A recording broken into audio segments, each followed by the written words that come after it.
Hi, I'm Hannah, and today you are in my spoken, still working on it playlist. And in this playlist, I read my essays that are up on my website. Today, I'm going to read The Wild, When a Simple Gesture Made Me Question Everything We've Been Asked to Tame. Esme woke up early, making it a slow, easy morning before the bus stop. We recently started a tradition of playing cards while she eats breakfast. Since we had extra time, we pulled out a new game, Old Maid. She was still in her teal Princess Jasmine pajamas, her hair falling forward in front of her face. She always wears her hair down, a little past her shoulders, wild curls, thick and dark brown. My mother keeps asking her to put it up so that she can see her face. Her beautiful face, she always adds. Her hair gets in her way sometimes, but Esme doesn't mind. She goes about her day, eating, drawing, playing, wild curls just there. As we played, each of us holding more than a handful of cards, I reached across her breakfast and tucked her hair behind her ear. She pushed my hand aside, barked, "Stop, Mom," and continued looking at her cards. I said sorry and immediately thought about my great-grandmother, the backyard, the trees, and the brush. I was a lucky kid. I had great-grandparents, and I got to spend a lot of time with them. My brother and I loved going over to great-grandmother Ruth and Grandpa Vern's house. She insisted on being called Great-Grandmother Ruth. Even as a child, I understood she cared about such things. They had the best trees to climb. Several evergreens and blue spruces, branches coming all the way down to where we could easily reach them, and from there it was like climbing a ladder. Charlie would always climb all the way to the top. I would go a little over halfway, then get nervous. Back then it wasn't labeled risky play, it was just play. We loved those trees and would have stayed out there all day if it weren't for our rumbling tummies. Taking us greats to Pizza Hut was one of their favorite things. A real treat, they called it. It was time to go, so Grandpa Vern called us in from our trees. They both directed us to wash our hands.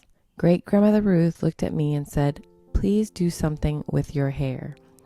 I was probably around 5 or 6. I had no idea what she meant. Do something with my hair? I wouldn't have even known where to find a brush in her house. I started to cry and ran to Grandpa Vern. He gave me a hug and directed me to the car. That was 35 years ago. The mom cut and what we're really asking. That got me thinking about hair. My girls' hair we tame every 2 weeks if we're lucky. What does it represent? Is it culture, personality, a marker of youth? It's just hair, and yet I have always had long, dark hair cut only twice, once in junior high to my chin, once in high school to my shoulders. Outside of those 2 times, I've kept it long. I've had urges to cut it, but I've always talked myself out of it or found someone to talk me out of it. After Esme was born, the urge came back strong. I found myself scrolling short haircuts on Pinterest, and at some point I decided I was going to do it. I showed Jared the cut. He said, "Absolutely not. Do you really want a mom cut?" I said no and left my hair long. But I know why I asked him. I asked him because I wanted him to say no. I wanted someone to talk me out of it because I couldn't quite trust myself to hold on. I've been trying to understand what exactly I was holding on to. It isn't youth exactly, or it isn't only that. It's more like what youth stood for.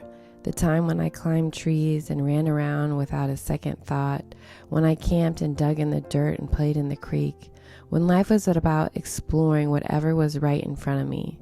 My hair feels like a thread back to that, to the wild, before I knew that was what it was called. In the phrase mom cut, I know what Jared meant. I know what we all mean when we say it, but I've been sitting with how strange it is. I know so many mothers who cut their hair and look just as beautiful as they ever did. The cut itself isn't the thing, it's the context.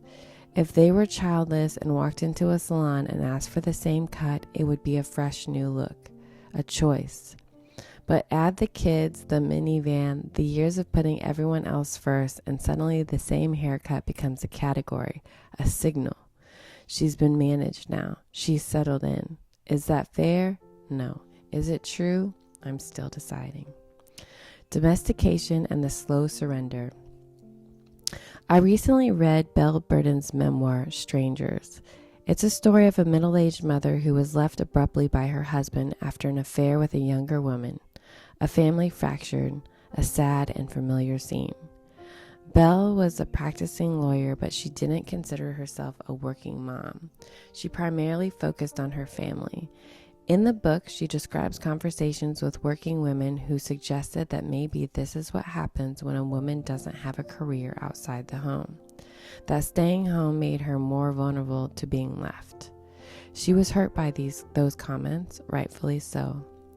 But I couldn't stop thinking about them, especially since I am a stay-at-home mom myself. Condescending, yes.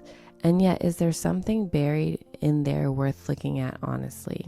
Not the blame, not the idea that a woman's career is an insurance policy against abandonment, but the quieter question underneath it. Do people who love us start to see us differently once we've settled into the domestic? Do they stop seeing the wild woman they met and only start seeing the role we've grown into? And more uncomfortably, do we do that to ourselves? Become so comfortable, so needed, so scheduled that we forget to keep our edge. The edge doesn't have to be a career, it doesn't have to be the hair, but are we slowly trading in our wildness for complete domestication? Not all at once, but in small surrenders, one tuck at a time. I think it goes for men too, though I can only speak from where I stand.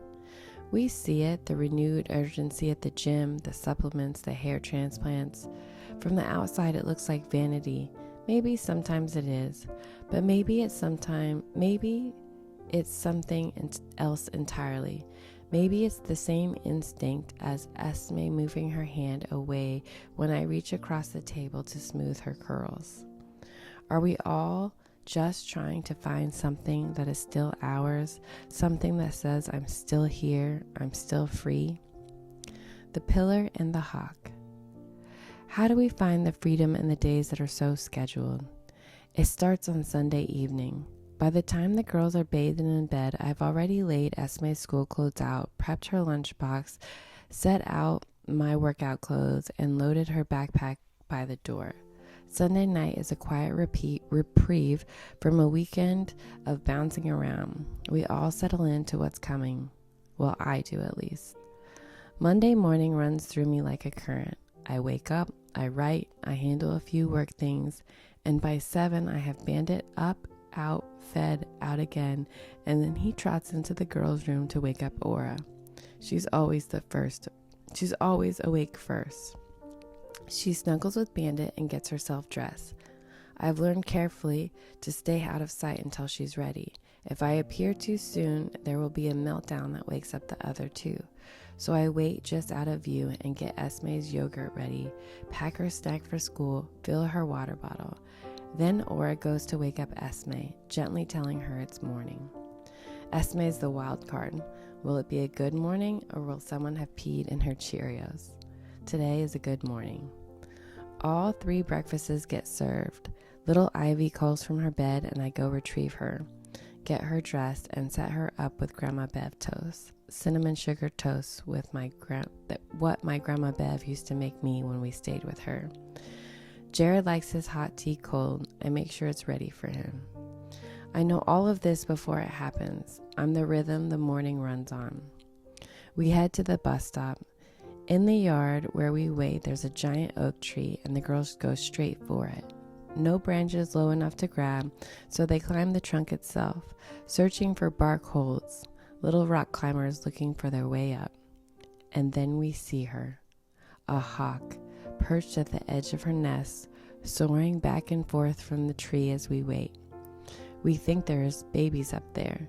We stand and watch her move, purposefully, unhurried, completely indifferent to the schedule happening beneath her. Back and forth she goes. Majestic is the word that comes, and I let it. Nobody moves, nobody needs anything, we just watch. Wild mothers. She isn't fighting her instincts, she isn't taming herself, and she isn't letting anything tame her. She is going with what is provided, using it to her advantage, getting back and forth to her nest, to her babies, all the while remaining exactly who she is. As I turn for home, my two youngest tucked beside me, I realize I am her. Wild mothers.